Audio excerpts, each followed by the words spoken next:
Welcome to Yeukai Business Show, UK's premier business show where we feature business thought leaders, high achievers, and industry experts. Today's episode is brought to you by World Outsourcing Solutions Limited, a company that specializes in helping executive business owners with virtual assistant services and business growth systems. Here's your host. Hi everyone, and welcome to the show. It's Trevor with you today. Now, have you ever wondered about successfully changing careers to follow your passion? And then can you turn that into profit? Maybe you started that journey already.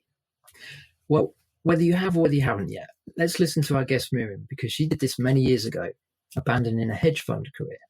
And she's here to tell us more about the passion to profit framework that she's developed. She's a successful watercolor and mixed media artist, and her work has been featured on NBC, Amazon Prime, as well as in multiple art magazines and home decor books.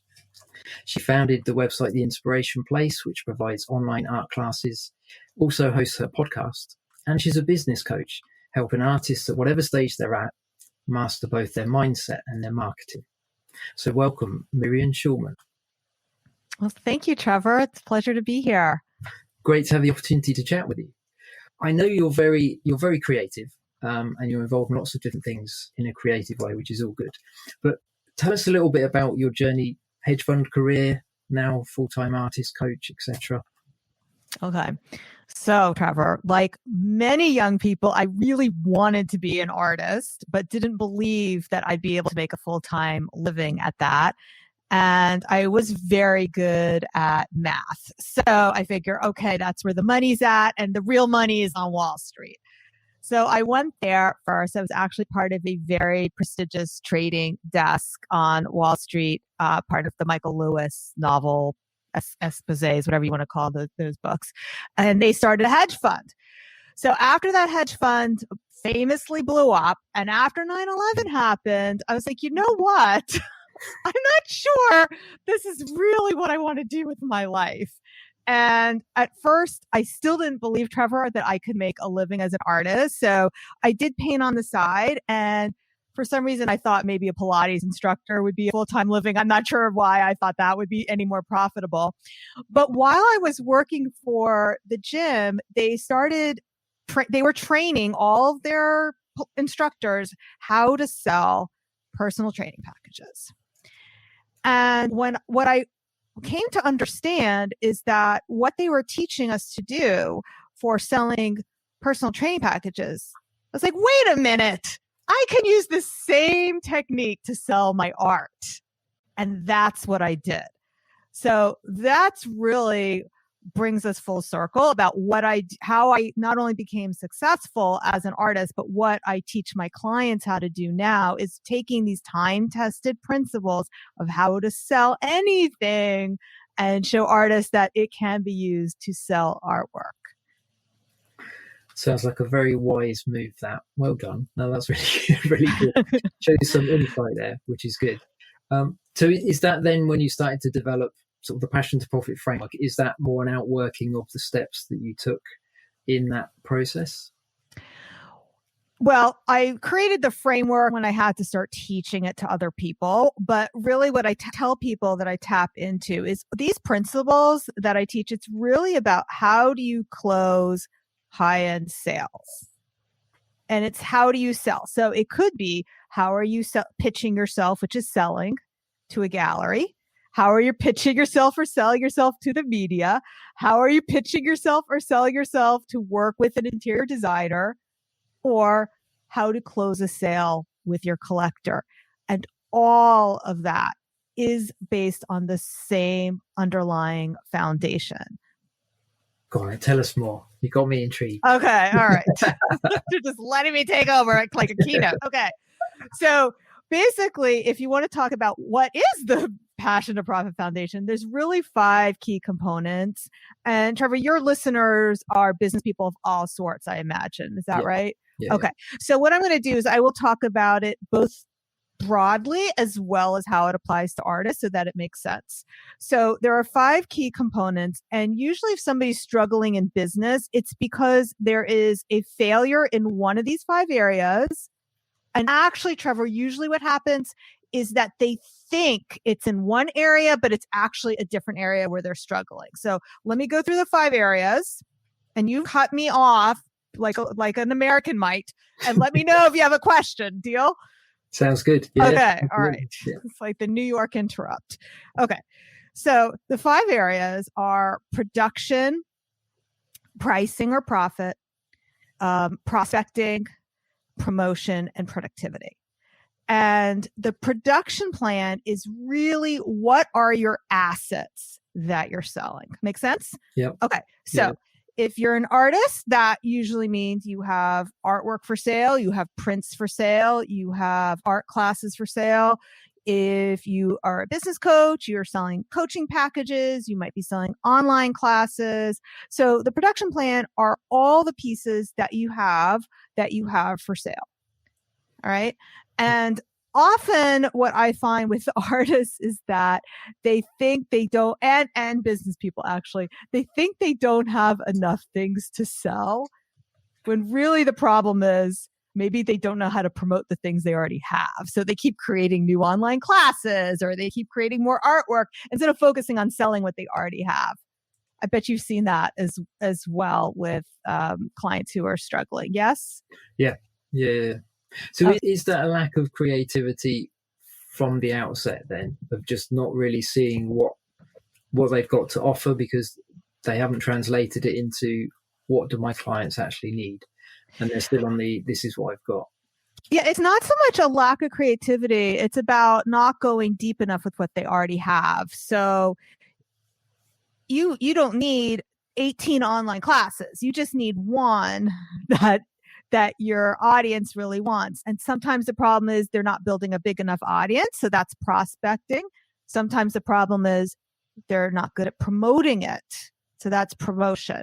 Okay. So what I find is it's rarely case that the problem is they don't have enough assets to sell. Although sometimes with the artists that I do work with, we discover that they are spending too much time creating an asset that's not profitable. So they have, if they're an artist and they work in colored pencils and it takes them all month to create an artwork. I'm trying to do it in centimeters. It's only 30 centimeters big. I have no idea how big that actually is. Okay. So if it's small, all right, it's small. So what happens is, and again, let's generalize this for all businesses, is you have the production plan and the pricing plan. They work hand in hand. All these plans work hand in hand, but the easiest way to think about the 2 first plans is a math problem. Because, I'm good at math. But this is not hard math, because you have assets for sale and how fast you can produce those assets, and then what price are you asking for them? And those 2 things together, it's basically multiplication that needs to add up to what you want to make for at the end of the year. And oftentimes it can be as simple as saying, oh, wait a minute, that math doesn't work. So you can't sell $5 note cards or stickers and expect to make 50,000 because you need to sell 10,000 of them. Yeah. And I see this also happening with people who are in other businesses as well. When they look at, okay, I'm selling copywriting services and this is what I'm charging and this is how long it takes me to do that. And then this is how many hours I have. That math doesn't work. So they think they just need more customers, and really they haven't even looked at the first piece of it, which is that the math doesn't work for what they're trying to produce and how much they're pricing it. Does that make sense? Yeah. So in a sense, you could, in a kind of crude way, just try and calculate it on cost per hour. You could do it that way, but also it's thinking about and really there's a shortcut, Trevor. The easiest thing to do is to create a high-end product that you don't need to find as many customers for. So there's the shortcut.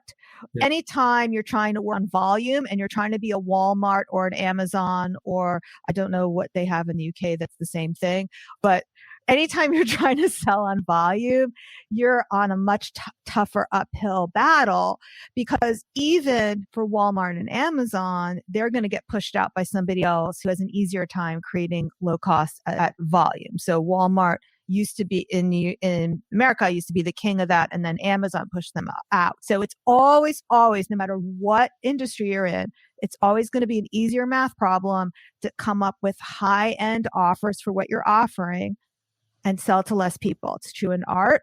You want to sell $10,000 paintings or $5,000 original artworks. Doesn't have to be a painting, by the way. I work with artists of different types of creativity. But you want to come up with something that is a high-end package or a high-end offer. You don't need as many customers. Yeah. And I guess that's where the marketing element needs to be mastered as well, because you're pitching to potentially less people, but at a higher stake. Yeah. So this is what we're talking about when I said oftentimes there's going to be a breakdown, not just in the 5 areas, but also the business person thinks the problem is I just need more volume. When, like you said, actually the problem is you need to get better at selling, or you need to have a higher price, or you need higher quality customers. So you'll see a lot of people say, oh, if only I had a huge following on Instagram. No, that's not the problem. That's not the problem. The problem is closing the sales and making sure you have the right people who you're showing your products to. Yeah. So it's prioritizing our effort, isn't it, with regards to how we market? Well, I guess every aspect really, isn't it? How much time we're putting in to produce the high-end product. How do we then deliver that? How much time does it take to deliver it if it's a service more? But then, we need to make sure we're marketing in the right way and crafting the message so that it reaches the right audience. Yes. So moving along the 5 pieces. So we said there's production. What are you producing? We said there's pricing. What are you pricing it at? So the next piece is prospecting. So making sure that the audience you're building is in alignment with what you're offering. And again, it's a math problem. The higher end your offer, the less people you need, as long as you're putting the offer in front of the right people. And usually the blind spot comes in that business owners think it's easier to sell cheap things. And they think that customers are looking for the cheapest thing, but that's not actually true. Yeah. And in our own lives, and I can give you some examples, we're not looking for the cheapest thing. We're looking for the best value. And sometimes, if the price is too low, it can be a real turnoff.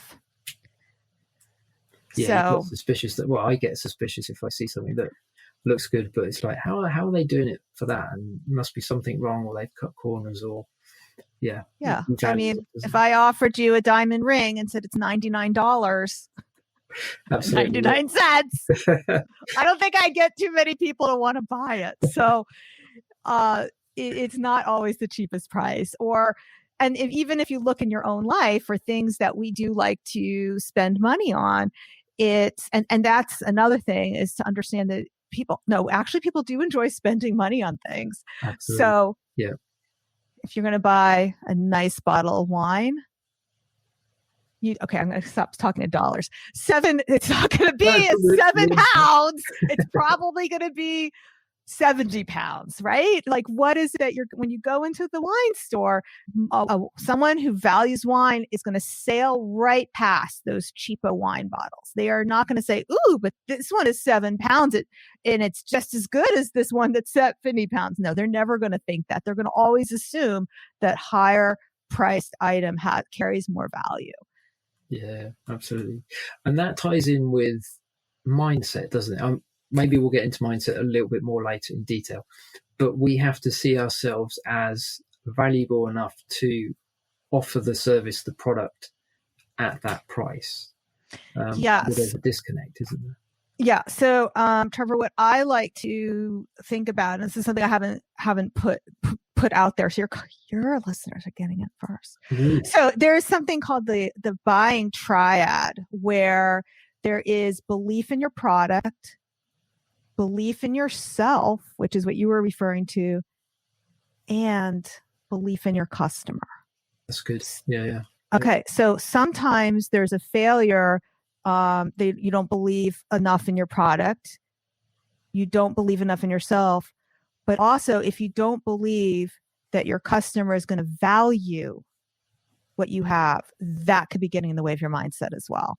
So all three things need to be in place. Yeah. And I guess part of the understanding our customers well enough is partly how we communicate how our product or service meets their need. So sometimes we have to help them understand that this is actually going to be of high value to you. Yes, it costs more than maybe a competitor or whatever, but it's helping, I guess, in a way that makes sense to them. Like, why would they buy our product that maybe costs more? But if it's actually going to do them a lot of good and save them a lot of time, effort, frustration, it's actually more value for them to do that rather than purchase from a competitor, isn't it? Yeah. I like to talk about it as you got to show up with yacht energy, not here's my boat. And, this is I'm just getting started in business as people have that, here's my rowboat energy. I'm just getting started. It's my first year. It's my rowboat versus here's my yacht. It's amazing. Yeah. Do you want to go for a ride? So the difference in energy of somebody who's apologetic for what they have to offer, who is discounting it because they think they're just starting out, who's discounting it for any number of stories that they might be telling themselves, any of their limiting beliefs that might be holding them back. It's going to show up in, maybe I can tell you the exact words to say, but it's how you say it is also going to be impacted. That's really good. Yeah. So I interjected there with a little bit on mindset, but yeah, let's carry on with the passion framework to start with. Okay. Maybe. All right. So it's really good, and I don't want people to miss it and get distracted. So yeah, go for it. Okay. So we talked about production, pricing, prospecting, finding people who want yachts, real diamonds, Rolex watches, original art, your coaching, and they value it. So prospecting, and the way I teach it is very traditional. It's about building a list of people that you can contact outside of social media. So that is through email as well as direct mail. Okay. So we can talk a little more about that social media rabbit hole, or we can both agree that people are wasting their time on TikTok and Reels. I don't know which way you want to go, Trevor. So... But that moves us then to the next piece. Yeah. You're good? Okay. The next piece is promotion. So promotion is once you find those people who value what you have, what is it that you say to them so that you're communicating how valuable what it is that you're doing. And it's both with the pleasure and pain principle. So usually it's moving people away from pain. But what I think a lot of marketers forget to emphasize, because they're so used to teaching people who are weight loss coaches, who want to lose weight or want to make money, that they're moving them away from something painful, is when you're selling a high-end luxury item, such as artwork, you're moving them towards pleasure.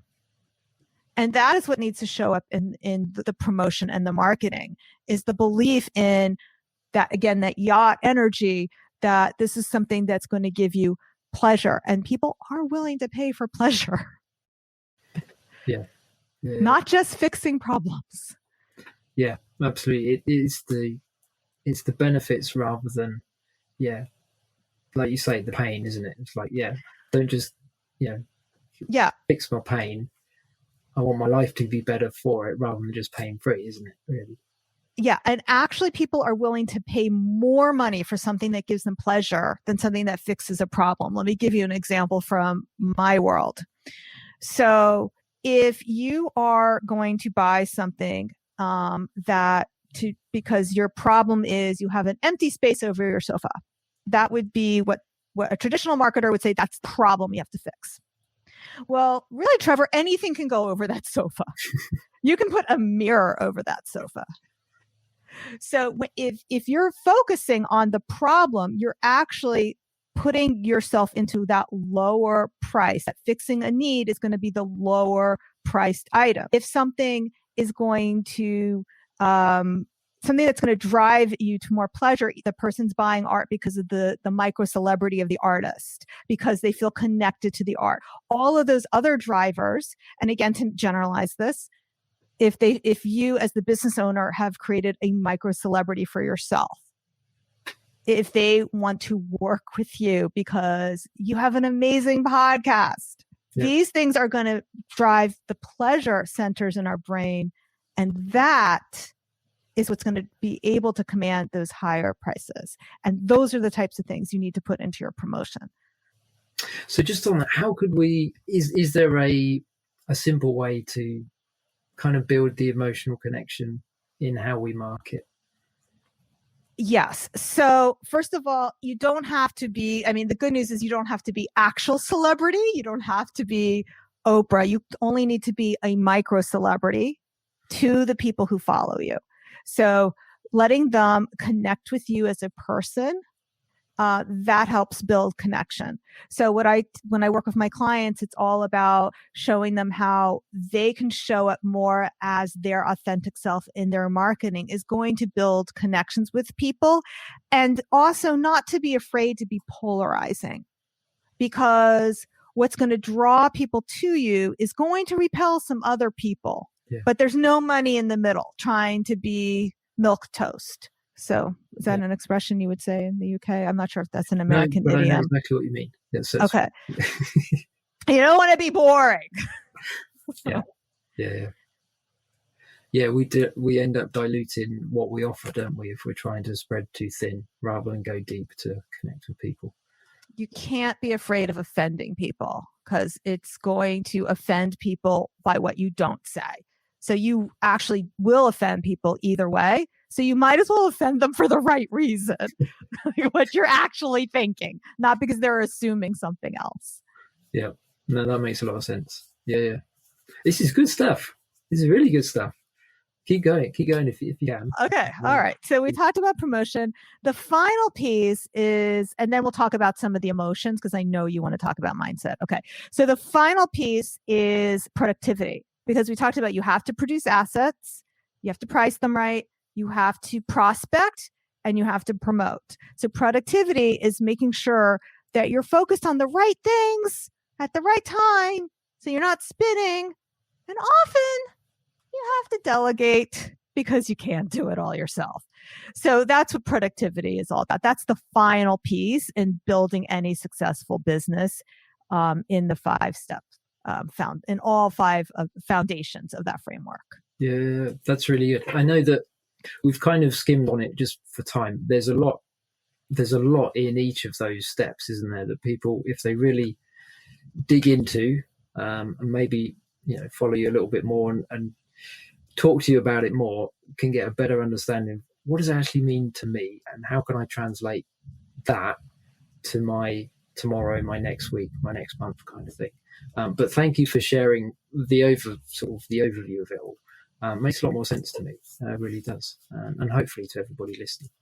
So yes, let's jump into mindset. We've got a little bit of time left. So always interested in understanding people's mindsets, how they overcome certain things to get where they are. I think mastering your mind is an ongoing thing, isn't it? Yeah, we can be really good one day, and then suddenly we forget ourselves, we get bad habits, bad routines, whatever, and then we allow the wrong sort of beliefs to come in and affect our behavior.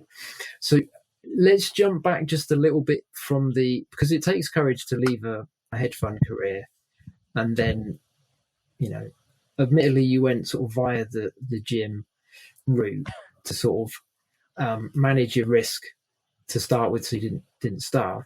But you're right, you mentioned about almost like the starving artist mentality, which would be easy for certain people. You could kind of liken that to musicians as well. Loads of people want to be rock stars. Quite a small proportion of people actually make it to the point where, that's the lifestyle that they hoped and dreamed of. So there is, some of it is defeated by, I don't think I'm going to make it. I'm one in a billion people that all want the same thing. You didn't go through that from I'm never going to make money from paintings. Is that partly, were you encouraged by the fact that you got the aha moment where it's like, the principles I'm learning to market the gym courses, I can then translate that, so it's going to be a cinch. I can sell paintings, no problem. Or was there a little bit more of a struggle to get to that point? Well, what you're asking, Trevor, is really what makes people uncomfortable. And at a certain point, I became very comfortable actually with offering commissions. But what happens is that anytime you're doing something new, so moving from offering commissions to now you are going to offer an online class, or you're going to start a podcast. Just trying to think of other things where I had more resistance.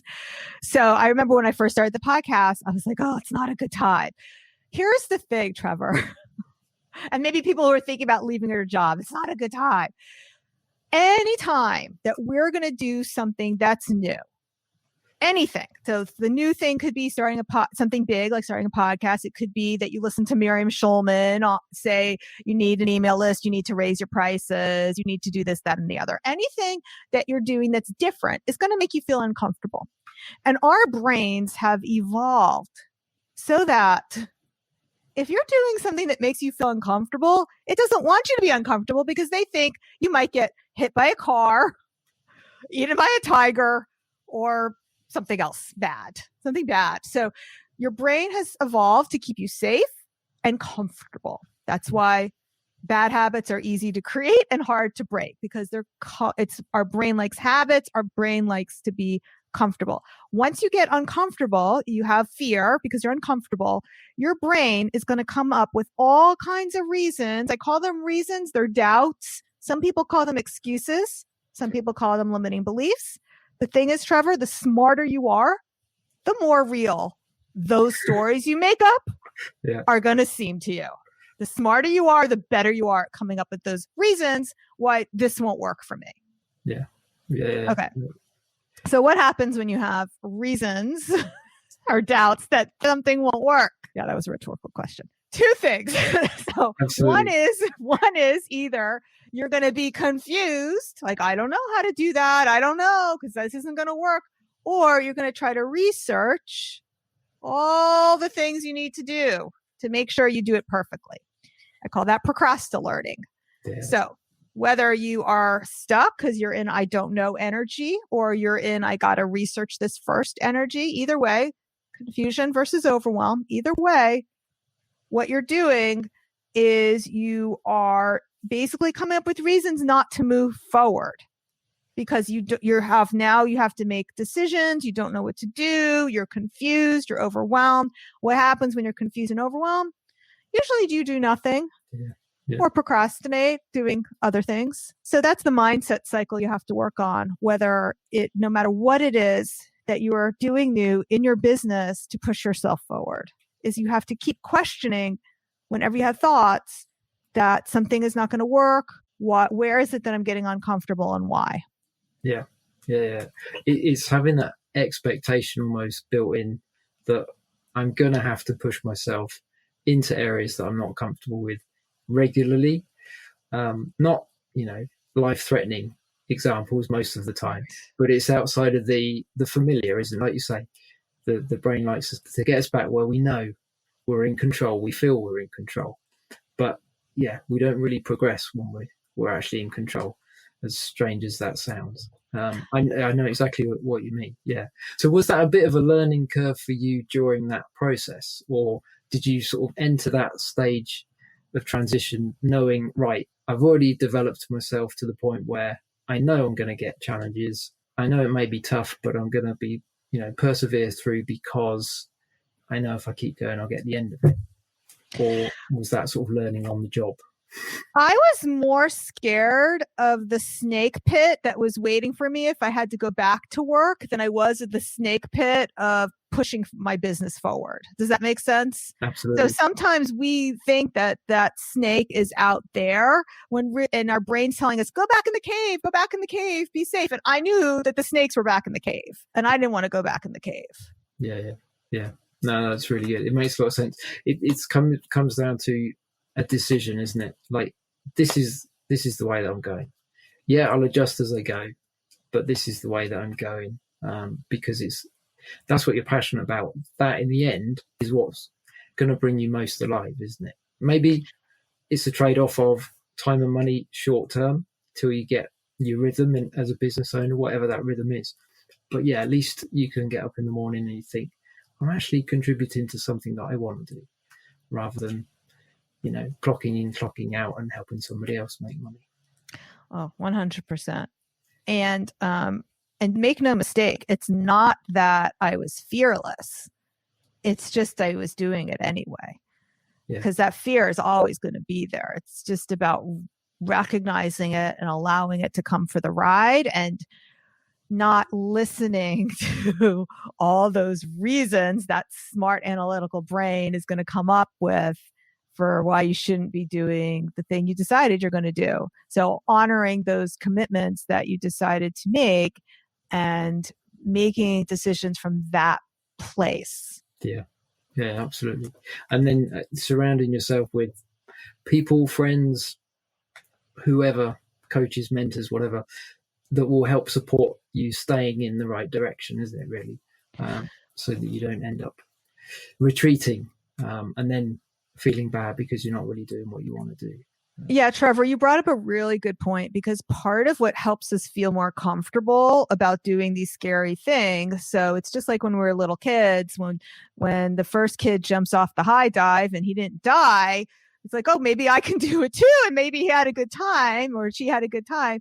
It's the same sort of thing. And why it's so important that you surround yourself with other people doing big things, because it helps normalize it. And it makes it seem less scary. When other people are doing these big things, taking these big risks, and they're not dying, and sometimes doesn't mean they're succeeding at everything, but if they don't succeed at something, their whole business isn't going to fall apart because of it. So surrounding yourselves with people who are taking these big risks and moving forward is a huge part of success. Yeah, absolutely. Yeah. We are rapidly running out of time, and we do need to close this episode up. I could listen to you for hours. You've got a very good way of communicating the principles, that you've lived through and you know that have worked, you tried them yourself, but also just communicating in a way that I think everybody listening, whether they're artists or not, there's lots of different areas that they can just grab that and be like, that's what I need now. Yeah, I need to work on that. Or I need to focus on my production element or the pricing, whatever. So thank you for sharing all of that. Before we do wrap it up, though, I mentioned about the website. So you run online classes on there, and you've got your podcast on there. What would be, for somebody listening thinking, that Miriam's a smart lady, I really want to get involved somehow with her, is the first sort of step towards that have a look at the website, join a mailing list, or what would be the first way to touch base? All right. So the gateway drug is the podcast. I would love for you to come listen to the podcast. It's the Inspiration Place. It's free. If you like what you heard today, I have much more where that came from. And I'm on all the apps. So just search for the Inspiration Place and you'll find me there. Okay. No, that sounds good. Yeah.